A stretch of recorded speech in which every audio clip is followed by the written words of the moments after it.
Le të shpallim pas meje. Kjo është Bibla ime. Dhe unë besoj që është fjala e Zotit. Unë jam ai që jam për shkak të hirit të Perëndis, për shkak të gjakut të Krishtit, dhe për shkak të asaj që Bibla thot se jam.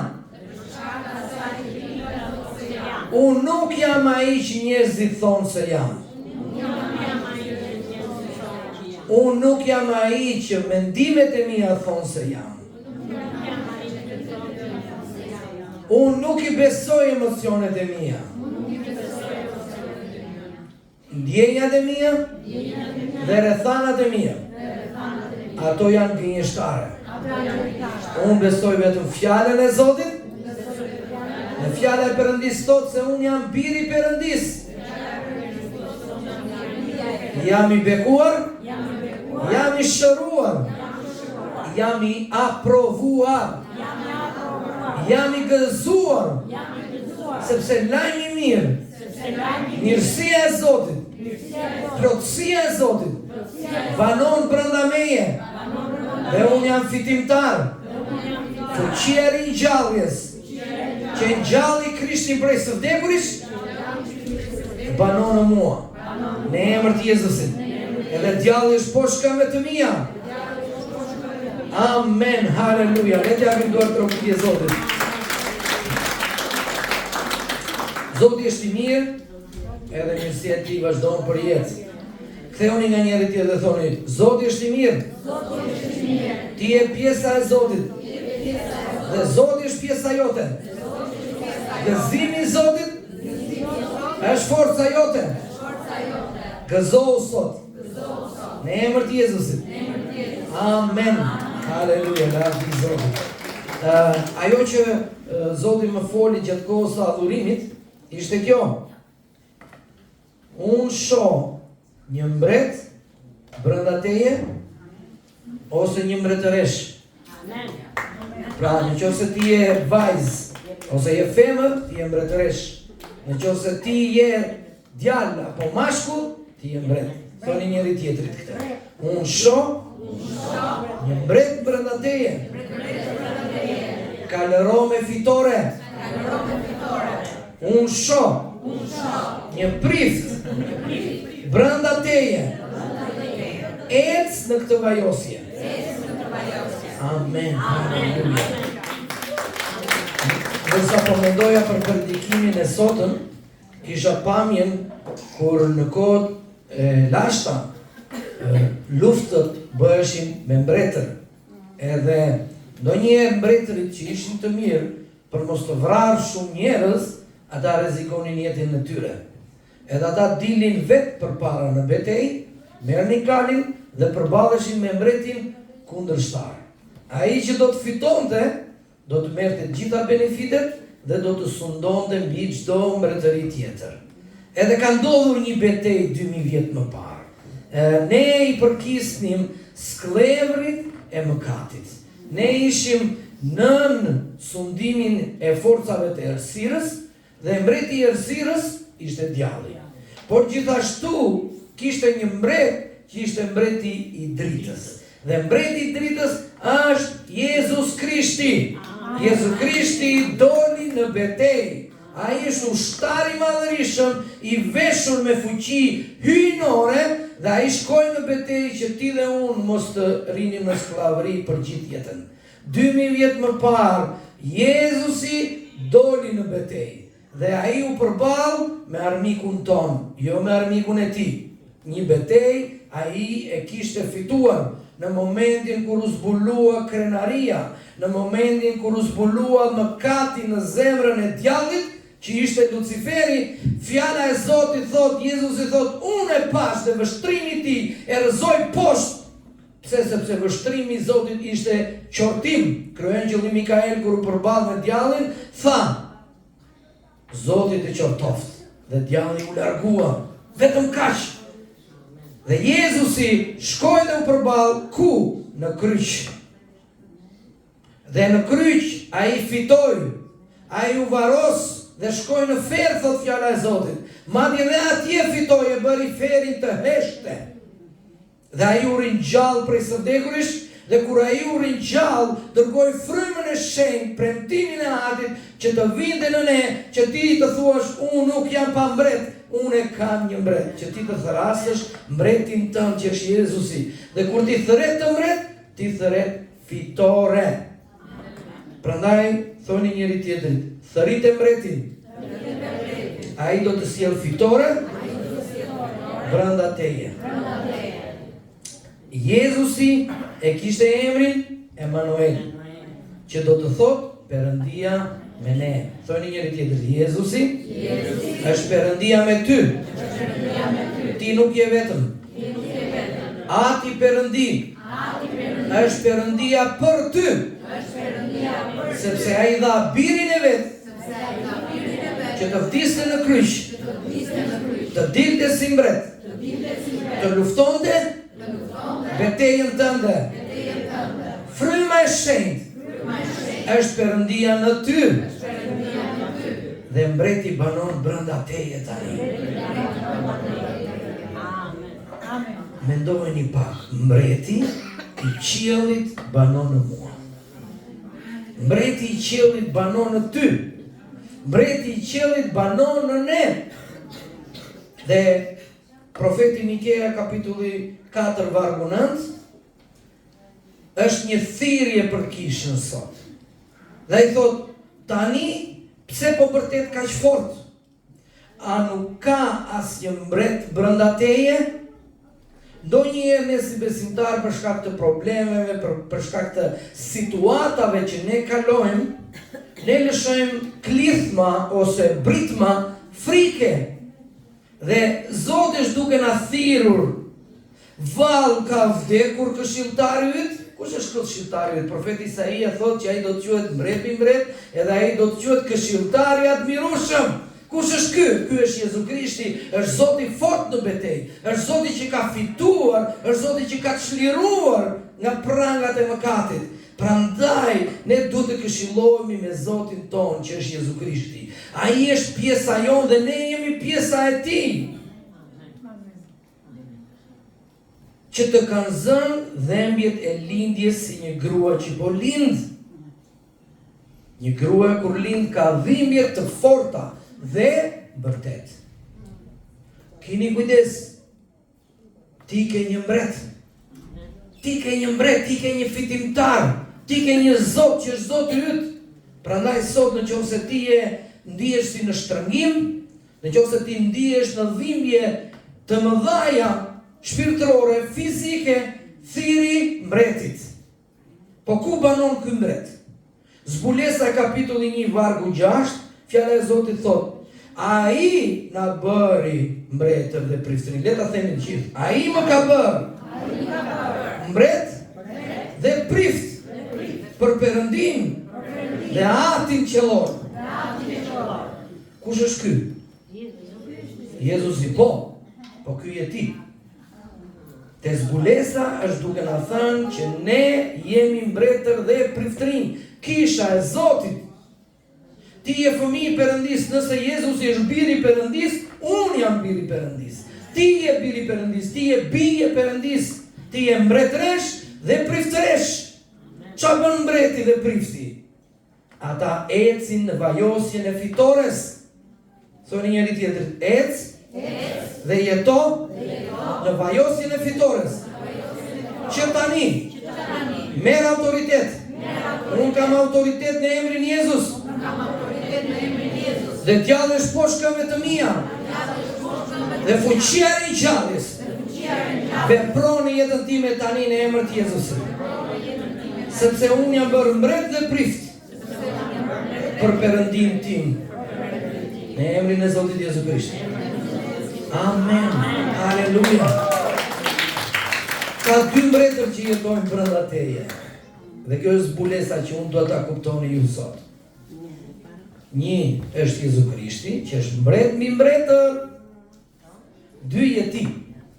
Kur fjala e Zotit thotë që ai është mbret mbi mbret, nuk e ka muhabetin për mbretin e Anglisë, se atë nuk e llogarit fare. Mbreti toksor nuk llogariten fare. Kush janë mbretërit mbi mbretër, sepse ai do të sundoj mbi mbretërit mbi mbretër. Dhe ai po flet për mbretër të drejtë, nuk po flet për mbretërit mëkatar, mbretërit e poshtër, mbretërit që bëjnë lloj-lloj maskaralliqesh, që shfrenojnë jetën e tyre. Ai po flet për fëmijët e vet, për ty dhe mua. Dhe ai na ka dhënë kurorën e birit të Perëndis, ai na ka dhënë kurorën e drejtësisë. Ai të ka dhënë ty, të ka vendosur ty që ti jesh një xhevair në kurorën e mbretit. Dhe ti je një mbret. Dhe Zoti do të mbretërojë mbi ty në përjetësi. Gjitha këto probleme që ne përballim sot do jenë poshtë këmbëve tona. Ai ka vendosur 2000 vite më parë. Por ama edhe nëse ti ke pasur shumë probleme, dije që një ditë Zoti do thaj lotët nga sytë tanë. Ai mund ta bëjë dhe sot. Thoni njëri tjetër, Zoti ka për të thënë lotët e trishtimit, të mërzitjes, të ankthit, të depresionit nga jeta jote. Dhe ti do kesh gëzim, sepse ka një mbret që banon në popullin e tij. Unë jam populli i Zotit. Faleminderit Zot që ne jemi populli yt. Zot, unë lutem Zot që kjo zbulesë të çlirohet tani në emrin e Jezusit, mbi vëllezërit e motrat e mia Zot. Çlirohet, merre këtë zbulesë tani, që ti je populli i Zotit, që ti je mbret dhe ti mund të mbretërosh, ti mund të kalërosh me fitore çdo ditë, ti mund të jetosh me triumf çdo ditë, çdo sekond nga mëngjesi në darkë, ti mund të kesh gëzim, ti ke kurorën e gëzimit. Haleluja. Ndërsa dishepujt ishin në një det të trazuar, ata ishin në bark, dhe deti u trazua, thot fjala e Zotit. Mirë po, Jezusi ishte diku aty dhe po flinte gjumë. Ndonjëherë Jezusi pret që ne ta thrasim. Mbreti është në barkën tënde, por mos nguro ta thrasësh. Shumë besimtarë thonë, po pse me mua do merret gjithmonë Zoti? Zoti do merret me ty. Qefi i tij është të merret me ty. Zoti është mjeshtër që ti marri frikacakët dhe ti bëj trima. Amen. Është mjeshtër. Ai e di çfarë përballojmë ne në detin e kësaj bote. Dhe Jezusi ngrihet dhe qorton stuhin. Qorton errat. Bibla thotë që princi i errës kush është? Është djalli. Ishte një demon që kishte trazuar gjithë detin. Ndonjëherë djalli i është lejuar nga Adami, jo nga Zoti. Adami i dha çelësat e kësaj bote, sepse Zoti i dha çelësat e sundimit, çelësat e mbretërimit, i dha Adamit. Adami mëkatoi dhe i adhuroi djallit. Kur djalli thot Jezusit që mua më janë dhuruar gjitha mbretëritë e botës, është gabim kur thon ja dha Zoti. Jo. Zoti ja dha Adamit, Adami ja dha shejtanit. Por Jezusi erdhi që t'ja marrë këto çelësa shejtanit dhe t'ja japi kujt? Kishës vet. Ai është Adami i dytë. Dhe ne jemi Adamër të vegjël që ne mund të mbretërojmë në detin e kësaj bote me fitore, me gëzim, me shërim dhe me çlirim. Çfarë thot fjala? Ata i thirrën Jezusit, ai u ngrit dhe i qortoi. Ti mos mund të ndodhesh në stuhi. Zoti të ka dhënë autoritet, Zoti të ka dhënë sundim që ti mund të ngrihesh dhe ti thosh stuhisë, hesh në emër të Jezusit. Ti mund të thuash dhimbjes, hesh në emër të Jezusit. Ti mund të thuash rrethanave, heshni në emër të Jezusit. Dhe Zoti do të bëj qetësi. Armiku akuzuesi i vëllezërve tan, pra nëse ti ke akuza, nuk vjen nga Zoti. Mund t'i ketë hedhur ndonjë njeri, por ato nuk vijnë nga Zoti. Akuzat vijnë nga djalli. Djalli mund të të thojë ty që ti je një mediokër, njeri kot, ti je gjithmonë që do luftosh me varësit dhe me mangësit, gjithmonë do kesh mangësi, ti je sklav dhe nuk do jesh kur i lirë. Ke këto probleme dhe ti vazhdon t'i bësh gjithmonë. Ti nuk je të reqës, nuk je i vlefshëm dhe askush nuk të do. por mos I lejo këto mendime të lëvizin lirshëm në mendjen tënde. Në qoftë se ne I luajmë futboll me këto mendime, ka rrezik që ato do na shënojnë gol. Çfarë duhet të bëjmë është të themi stop në emër të Jezusit. Unë jam mbreti dhe unë mbretëroj mbi mendimet e mia. Gjëja kryesore që ne duhet të mbretërojmë janë mendimet tona. Dhe ne duhet të kërkojmë që Zoti të transformojë. Një gabim tjetër që besimtarët bëjnë është ata flasin se çfarë kanë qenë para se të njohin Jezusin. Ne mund të kemi qenë maskarenj para se të njohim Jezusin. Ne mund të kemi qenë dështak para se të njohim Jezusin. Por duhet të dimë që Jezusi është mjeshtër për të marrë jetët e shkatruara dhe t'i transformojë në enë nderi. Prandaj ti duhet të flasësh çfarë je ti sot në Krishtin Jezus. Bibla thotë se ti nuk je shpëtuar nga vetja jote, nuk je shpëtuar nga fuqia jote, Efesianët 2:8-9, prandaj ne nuk kemi nevojë të bëjmë rite, të therrim kafsh, të derdhim gjak, të shkojmë në vende të shenjta. Pse? Sepse kjo punë ka mbaruar, mbreti ynë është ai që shkoi në kryq. Jo ti, jo unë. Ne nuk kemi nevojë as të kryqëzohemi. Ne nuk kemi nevojë të rrahim veten me kamzhik. Pse? Jezusi u rraf me kamzhik. Jezusi u shat, Jezusi u ofendua. Për çfarë? Për mua dhe për ty. Prandaj gjaku I Jezusit na bën ne të denj. Për shkak të gjakut të Jezusit, unë jam biri Perëndis. Nëse zëri akuzues vjen dhe thot ti je I padenj, ti nuk duhet të shkosh fare në kish, ti duhet I përgjigjesh. Unë isha I padenj, por tani jam biri Perëndis. Unë isha mëkatar, por tani jam I falur dhe jam I shpëtuar me anë të irit të Perëndis. Gjaku I Krishtit më ka pastruar. Kur ti mban një qëndrim të tillë, tundimi largohet dhe ti përjeton liri. Është shumë e rëndësishme që ne të mos përqendrohemi te tëmetat tona.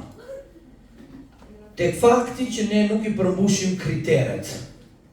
Ndonjëherë kur ti bën aplikon për punë, duhet të kesh disa kritere. Po e dini që ti jesh I krishterë, s'ke nevojë të kesh asnjë kriter?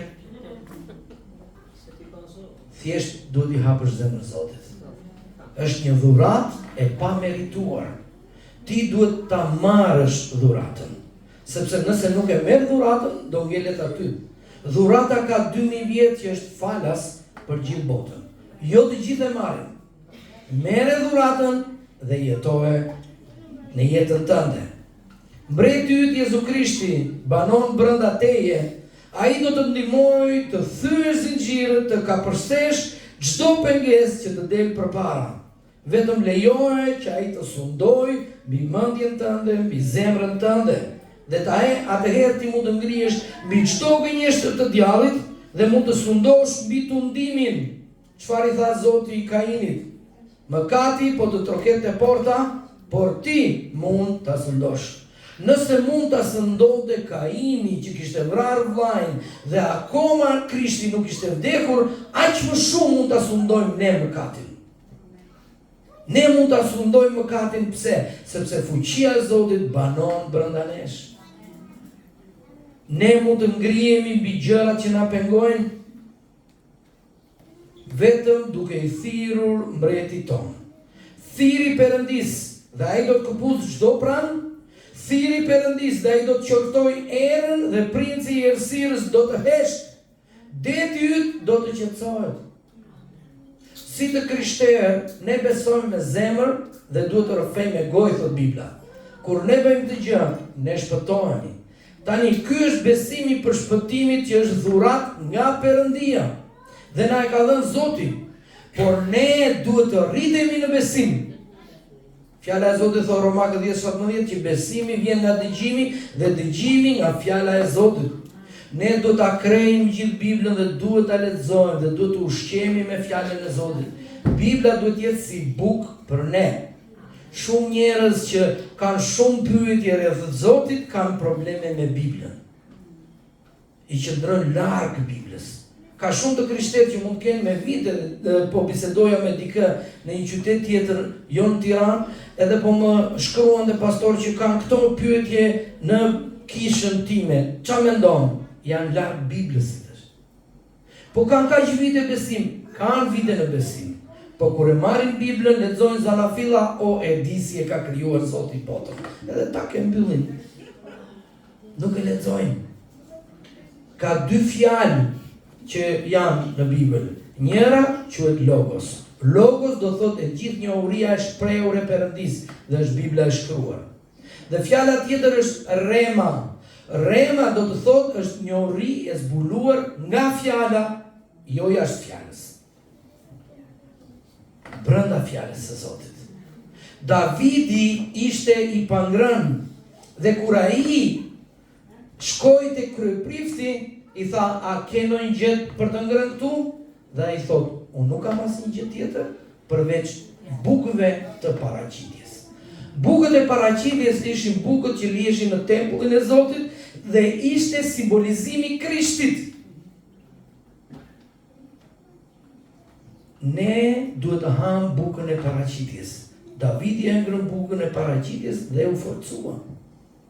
Fjala e Zotit thotë që kur Elia pati frikë nga Jezebeli që po e kërkonte ta vriste, vrapoi me vrat në shkret të tirë. Fjeti gjumë dhe ishte gati i vdekur, angjëlli i Zotit ju shfaq, e preku, i dha bukë për të ngrënë, ujë për të pirë, dhe ajo e mbajti atë 40 ditë duke vrapuar në shkret të tirë. Pra në qoftë se ti ndodhesh në shkretëtirën e kësaj jete, ka një lajm të mirë. Vendose kokën tënde mbi Biblën, ashtu se thot Bibla që Jakobi mbështeti kokën mbi një gur. Guri është simbolizimi i Krishtit. Guri është simbolizimi i fjalës së Perëndisë, sepse Krishti është fjala e Zotit. Mbështete kokën tënde mbi fjalën e Perëndisë. Dhe Romakët 12:2 fjala e Zotit thot ne transformohemi me anë të ripërtëritjes së mendjes tonë. Kush e transformon mendjen tonë? Vetëm fjala e Zotit. Nënshtroja mendimet e tua dëgjesës së Krishtit, Biblës. Dhe në qoftë se ti dëshiron të shohësh transformim, duhet i drejtosh mendimet e tua në drejtimin e duhur. Si thot Davidi, më heto Perëndi dhe njihi mendimet e mia, në qoftë se kanë ikur diku larg, kthej. Ti ke autoritet t'i kthesh mendimet e tua. Ti ke autoritet që ta nënshtrosh mendjen tënde kujt? Gjërave të Zotit. Për aq kohë sa ti mendon gjëra negative dhe lejon negativitetin të lozi në mendjen tënde, duhet të dish që mendimet kthehen në besime. Sot ka shumë besime të gabuara. Pse? Njerëzit menduan që kanë nevojë për diçka dhe thirrën Zotin e bubullimës dhe bën një idhull. Pan vetëtimën, menduan që kjo është Zoti. Hajde të bëjmë një Zot se mos ta kapi vetëtima.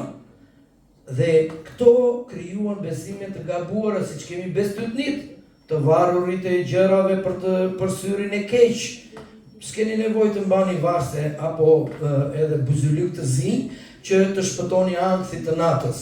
Keni nevojë vetëm të mbani kryqin e Krishtit në zemrën tuaj. Prandaj ne duhet të shikojmë dhe të kontrollojmë nëse ka besime të gabuara, mendime negative në jetën tonë. Pietri do të kishte ngecur në jetën e vet si një peskatar i thjeshtë. Ai kishte emrin Simon. Ne nuk do ta dinim sot se çfarë Zoti do bënte me Simonin, nëse ai nuk do kishte dëgjuar te Mateu kur Zoti Jezus i thot: "Ti je Pietri. Dhe unë do të bëj ty peshkatar njerëzish." Ti je shkëmbi. Thoni njëri tjetrit, unë shoh një shkëmb në ty. Ti je peshkatar njerëzish. Ti je i fortë. Ti je udhëheqës. Dhe ka madhështi brenda teje. Në emrin Jezus. Në qoftë se Pietri nuk do të kishte dëgjuar këto fjalë, atëherë do të kishte qenë një Simon, që kishte jetuar 2000 vjet më përpara, edhe ne nuk do të studionim fare për të. Ndoshta ti mund të thuash që unë jam një dështak. Po Zoti e mori Pjetrin sepse Pjetri ishte dështar. Dhe e ktheu në një shkëmb fitimtar. Zoti është mjeshtër i transformimit. Ai merr dështakët dhe i bën fitimtar. Ai merr të humburit dhe i bën të suksesshëm. Duhet të dini një gjë, një nga arsyet që ndoshta djalli të sulmon kaq shumë. Ti mund të thuash, pse më sulmon mua djalli kaq shumë? Kjo është një nga pyetjet. Ky është fakt që ti duhet të gëzohesh. Pse? Tani djalli ka qenë një kerubin i vajosur. Ka qenë një nga 3 kryengjëj që ne njohim në Bibël. Dhe kishte emrin Lucifer para se të mëkatonte, angjëlli i dritës. Bibla thot Ezekieli 28 që ai ishte i vajosur. Ai e di kush është i vajosur. Djalli nuk sulmon të krishterët që janë në gjumë, sa ata janë në gjumë, e si prishin punë fare. Ai do sulmoj ata që luten, ata që predikojnë, ata që adhurojnë, ata që bëjnë gjëra në kishë. Dhe ai e di kush janë këta që Zoti ka depozituar vajosje. Prandaj ky është një fakt që ti duhet të gëzohesh. Pse? Se nëse ti je i vajosur, çfarë je? Ti je prift. Prift i vajoset. Dhe ti je mbret, sepse dhe mbret i vajoset. Dhe ti je vajosur me fitore.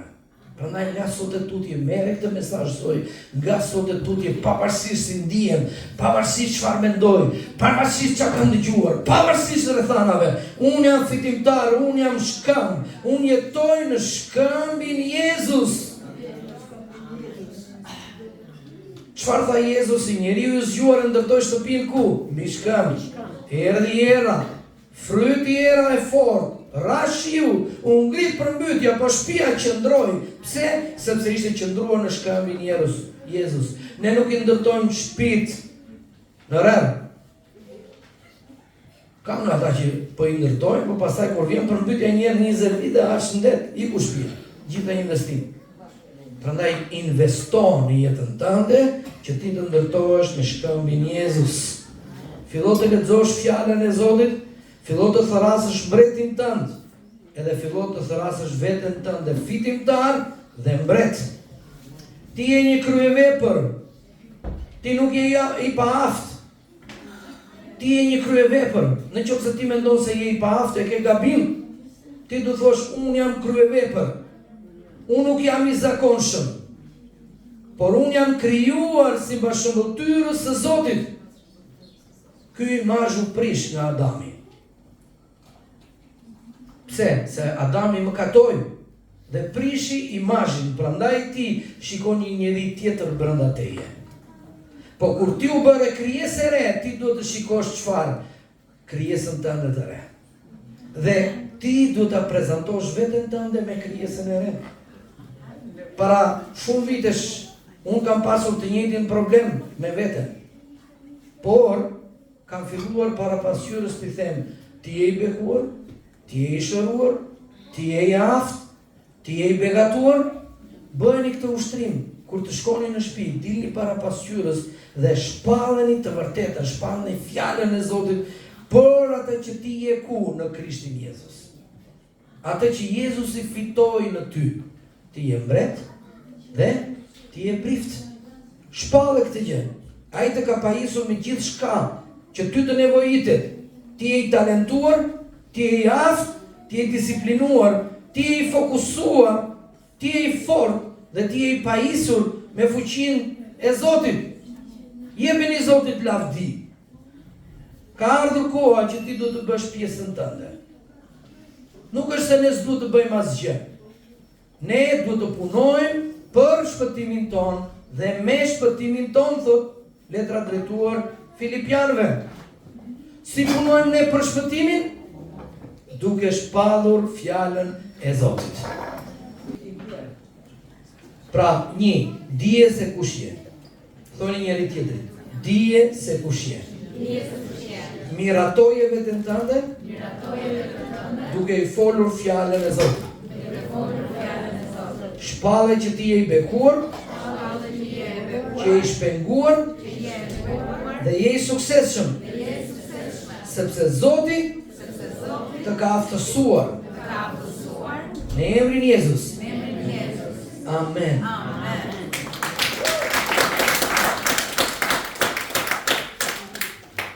Ka shpesh besimtar që thonë, unë jam një instruktar, dhe Jezusi ishte instruktar. Ti mund të thuash, unë jam thjesht një infermiere, jam një mësues, jam një trajner, jam një menaxher, jam një shtëpiake, jam një shitës, jam një punëtor i thjesht, por Zoti nuk thot kështu. Zoti thot që ti je fëmijë i Perëndis dhe që aty fillojnë vlerat e tua. Fillon dhe ndërtoj vlerat e tua, jo të bazuar se çfarë bota thot.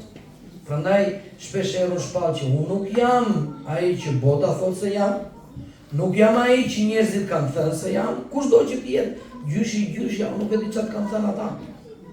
Shpesh erë kur ne në traditat tona kemi marrë vesh që ishte gocë, unë njoh një familje në Berat që nuk donin ta merrnin, e lanë një muaj në spital atje, në maternitet, nuk donin ta merrnin vetëm se ishte gocë. Por, këto gabime në kulturën tonë ne nuk do t'i besojmë. Ne do të shpallim kush jemi në Jezu Krishtin. Dora e Zotit është me ty. Veprat e Apostujve 11:21, fjala e Zotit thot. Dhe dora e Zotit ishte me ata dhe një numër i madh besoi dhe u kthye te Zoti. Duhet kuptojmë që dora e Zotit është me ne. Dora e Zotit është dhe do të jetë me kishën e tij. Asnjëherë Zoti nuk e ka hequr dorën e tij nga kisha e vet. Prandaj sot ti duhet të ndihesh i gëzuar, thosh, Zot, faleminderit që dora jote është me mua. Dora e Zotit është prezenca dhe favori dhe fuqia e Zotit në jetën tonë.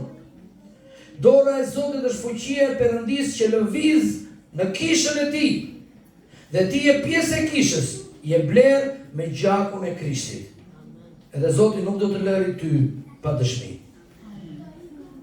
Zoti thot, mos vështro më të tjerët. Mirësia e Zotit është në ty. Mos e krahaso veten me të tjerët. Thoni njëri tjetrit, mos e krahaso veten tënde me të tjerët. As me ndonjë besimtar, as me pastorin. Zoti ka vendosur mbi ty dorën e tij. Ti je i vajosur, ti je i bekuar, je i çliruar. Ti ke autoritet, ti ke pushtet, fuqi dhe sundim. Sundo në emrin e Jezusit. Amen.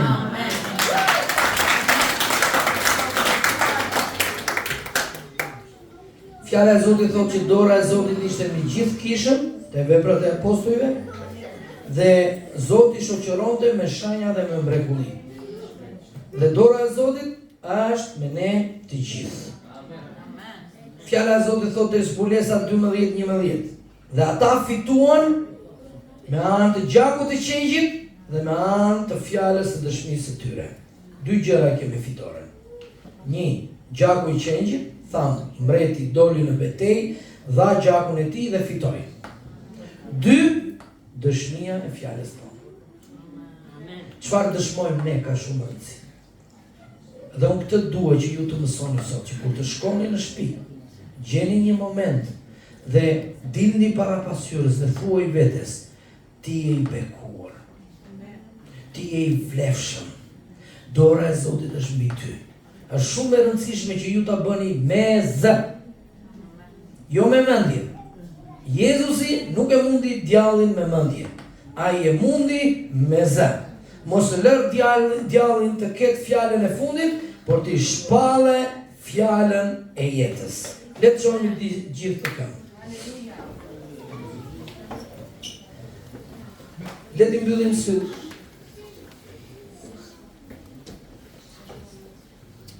Ngrim duart lart. Dritja e dorës është ti je një hing që prezenca e frymës shenjtë të derdhet mbi ty. Zot, unë lutem tani, depërto Zot në frymën tonë.